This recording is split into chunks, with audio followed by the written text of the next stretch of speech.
सबसे सटीक विश्वसनीय तरीके से जिम्मेदारी निभाना, निडर हो आपके लिए सिस्टम से भिड़ जाना, आपके हर मुद्दे को मजबूती से उठाना, खबर को सिर्फ बताना नहीं, उसकी तह तक जाना।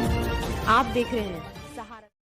कानपुर कमिश्नरेट की पुलिस जिस प्रकार से कार्य कर रही है, उससे प्रतीत होता है कि पुलिस बहुत सजग है। घटनाओं का त्वरित उजागर होना पुलिस की बेहतरीन कार्यशैली की निशानी है। इसी प्रकार का एक मामला ककवन थाने का है, जहां पर एक बुजुर्ग दंपत्ति की हत्या कर दी गई थी। आज हत्या का खुलासा करते हुए पुलिस कमिश्नर बीपी जोगदन बताया कि हत्या के 6 में से 4 अभियुक्तों को गिरफ्तार कर लिया गया है, 2 की तलाश की जा रही है। उन्होंने कहा कि ऐसा प्रतीत होता है कि अवैध संबंध भी हत्या का कारण हो सकते हैं। सहारा टुडे संपादक मोहम्मद तारिक के साथ निमेश शर्मा और अयाज अहमद की विशेष रिपोर्ट। आप सभी से निवेदन है, चैनल को लाइक और सब्सक्राइब करें और अपना भरपूर सहयोग दें।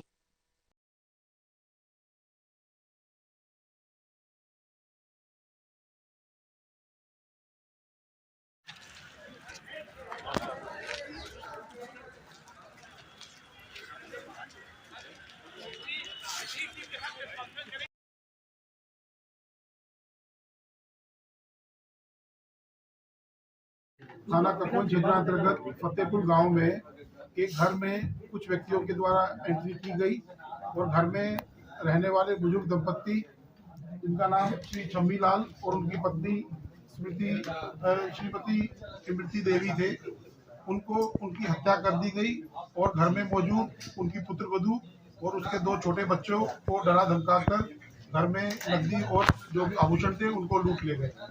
इस संबंध में तत्समय सुसंगत धाराओं में अभियोग पंजीकृत करके आयुक्त महोदय के निर्देशन में सभी वरिष्ठ अधिकारियों के द्वारा मौके पर कैंप किया गया और ह्यूमन इंटेलिजेंस, मोबाइल सर्विलेंस और टेक्निकल साक्ष्य और साक्ष्य के आधार पर इस घटना का अनावरण किया गया है। घटना के अनावरण पे जो फैक्ट्स हैं वो इस प्रकार हैं कि कुल 6 लोगों के द्वारा घर में एंट्री की गई। इसमें जो मेन अभियुक्त है उसका नाम हिमांशु है और वो पहले से जो मृतक का परिवार है उससे परिचित है, क्योंकि हिमांशु के जो मामा हैं वो बिल्हौर क्षेत्र में रहते हैं और पहले से मृतक के पुत्र राजकुमार से उनकी जान पहचान है। इसके अतिरिक्त हिमांशु का जो मूल गांव है वहां पर राजकुमार की बहन उसी के पड़ोस के गांव में उसकी शादी हुई है, तो उसके माध्यम से भी इनका जान पहचान एक दूसरे के साथ थी। और हिमांशु मृतक छम्मी लाल को आदर स्वरूप नाना कह के बुलाता था। इसी प्रकार हिमांशु अपने 5 दोस्तों के साथ इनके घर पे गया और उसने अपने नाना को, जिसको नाना बोलते थे, छम्मी लाल को आवाज लगाई कि नाना मैं हूँ, दरवाजा खोलिए। उस बात पे छम्मी लाल ने दरवाजा खोला। हिमांशु ने बताया कि मैं अपने दोस्तों के साथ कहीं जा रहा था लेकिन अभी देर हो गई है, तो आज रात को हम यहीं रुकेंगे। ये छम्मी लाल का जो परिवार है, राजकुमार का जो परिवार है, ये काफी सामाजिक परिवार है और आस पड़ोस के लोग इनके घर में अक्सर टीवी देखने या कोई मदद मांगने के लिए आते रहते हैं और इस वजह से इनका गांव में लोगों से काफी मेलजोल भी है और इसीलिए लोगों ने उनको बीडीसी के पद पे भी चुना है। इसी बात को जब वो लोगों के लिए, उन 6 लोगों के लिए छम्मी लाल ने अपने घर पे रुकने का इंतजाम किया, उनको बिस्तरा दिया, बधाई वगैरह दिया, तो रात के समय लगभग 3 बजे इन लोगों ने उठ के छम्मी लाल को और उसकी बीवी को, इन दोनों का गला घोट के हत्या कर दी, क्योंकि वो लोग इनको पहचान गए थे, इनको देखा था। इनकी पुत्रवधू सपना, जो कि अपने कमरे में सो रही थी और जैसा इन्होंने पूछताछ में बताया है, वह पूरे समय बाहर नहीं निकली, उसको संभवतः जानकारी भी नहीं थी कि ये लोग घर में 11 बजे करीब आए हैं। उसके कमरे में जाकर उन्होंने उसको डराया तमंचा दिखा के और अलमारी में रखे हुए नकदी और बाकी जो आभूषण थे, जो ज्यादातर बच्चों के आभूषण थे, उनके जन्मदिन वगैरह पे मिले थे, उन सबको वो लूट के ले गए। ये लोग 2 मोटरसाइकिल से आए थे और मोटरसाइकिल पे ही वापस बैठ के ये लोग भाग गए। इस घटना में जो 2 मोटरसाइकिलें यूज हुई थी उनकी पहचान हो गई है। उनमें से एक मोटरसाइकिल हमारे द्वारा बरामद कर ली गई है, जो दूसरी मोटरसाइकिल है वो हिमांशु के पास है। उसकी गिरफ्तारी के लिए हम लोग प्रयासरत है, शीघ्र ही उसकी गिरफ्तारी भी होगी और मोटरसाइकिल भी बरामद होगी। सर, सपना को क्यों नहीं मारा? अगर उनको ससुर को मार डाला? नहीं, सपना के पास जब ये कमरे में गए तब इन लोगों ने अपने मुंह ढक लिए थे और सपना इनको नहीं पहचान पाई, इसलिए सपना को, जैसा इन्होंने पूछताछ में बताया है, और बाकी जो सास ससुर ने इनकी आइडेंटिटी देख ली थी, इनको पहचान गए थे, इसलिए उन्होंने उसको मार दिया। इसके अलावा जो इसमें मैं बताना चाहूंगा कि क्योंकि इसमें प्रथम दृष्टया घर बिल्कुल बंद था और उसमें कोई भी इस प्रकार की फोर्स्ड एंट्री का साक्ष्य नहीं मिला था, तो हमारे द्वारा इसमें मेटिकुलसली काम किया गया और ह्यूमन इंटेलिजेंस पे जोर दिया गया। उसी गांव में रहने वाले एक बुजुर्ग व्यक्ति जिन्होंने अपना नाम गोपनीय रखने के लिए अनुरोध किया है, तो उनका नाम हम आपसे शेयर नहीं कर सकते। उन्होंने एक बहुत महत्वपूर्ण बात हमें बताई कि रात में उनके द्वारा अपने घर के अंदर से 2 मोटरसाइकिल जाने की आवाज सुनाई दी।